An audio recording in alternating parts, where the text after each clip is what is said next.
I know that they were willing to fight anybody from 154 to 168.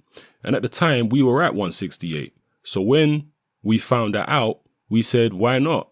We will fight you at 168. It didn't have anything to do with the talk that nobody wanted to fight GGG.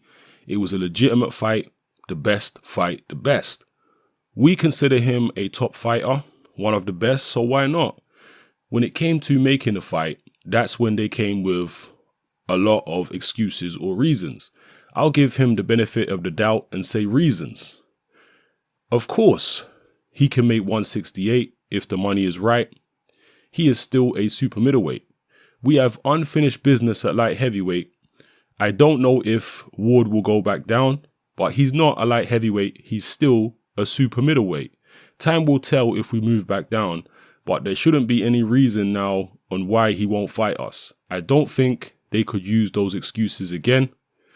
After we finish with Kovalev, if we decide to go back down, we'd fight him. Those are the words of Virgil Hunter, the trainer of Andre Ward, talking about Ward's potential future. A fight with Triple G, Gennady Golovkin, is something that Andre Ward and his trainer Virgil Hunter have been very interested in for a long time. They answered the challenge of Team Golovkin when they said they would be willing to take on anybody from 154 to 168. Golovkin's team, for one reason or another, didn't decide to meet that challenge. I mean, Ward accepted the challenge, but Golovkin didn't honor his part of the challenge, basically.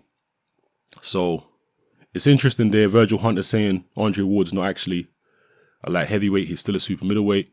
And that was kind of apparent in the fight with Sergey Kovalev. In the lead up to the fight, when I saw both fighters face to face, to me, Andre Ward looked just as big as Kovalev, if not a shade bigger. Even at the weigh-in, I felt that. But when you actually saw them in the ring, Kovalev did look like the bigger guy. So rehydration is a very real thing, because Kovalev definitely looked the bigger man in there. Obviously, he's not taller or anything than Ward, but just his body, he was broader and just bigger all round. So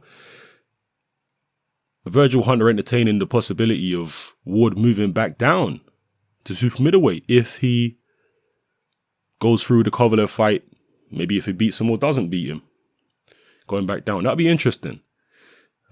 We'll see how Ward's body readjusts to 168 if he does do that. And clearly a fight with Golovkin is something they would like. If Ward manages to beat Kovalev in the rematch and does so more convincingly than he did in the first fight, then he goes on to fight Golovkin and beats Golovkin, you're talking about Ward being an all-time great, certified. Some people might already say that Ward is an all-time great now, but if he was able to do that, if he was able to clear up any doubts in the Kovalev situation by beating him more definitively and then beating Golovkin, wow, that's quite a resume he would have. It's no easy task to beat Kovalev in the rematch. Kovalev is going to be very motivated. He's angry. He felt he was hard done by first time around. So we'll see how that goes down. They're currently in negotiations at the moment, and the latest whisperings that I'm hearing from that situation is that there is some type of progress in the negotiations, and it looks like the fight might actually happen now, because there had been some speculation for a long time that Ward might vacate or retire or whatever. Some people said that that was a sign of Ward being afraid of Kovalev because he barely got out with a decision in the first fight. And other people are saying, no, it's actually just a negotiation tactic from Andre Ward.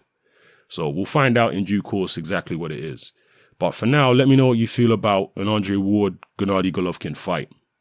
I always felt, and many people felt the same, that Andre Ward would have an easier time with Triple G than he would have with Sergey Kovalev. I picked Kovalev to beat Andre Ward. But I've always thought that Andre Ward would beat Triple G because of the size and because of the style. And Triple G is not as effective at long range as Kovalev. Maybe you guys disagree. Maybe you guys actually think that Andre Ward would have a more difficult time with Golovkin than he had with Sergey Kovalev. Whatever the case may be, let me know what you think in the comment section below. And is this a fight you would like to see somewhere down the line? Let me know how you feel. It's happening. I'm out.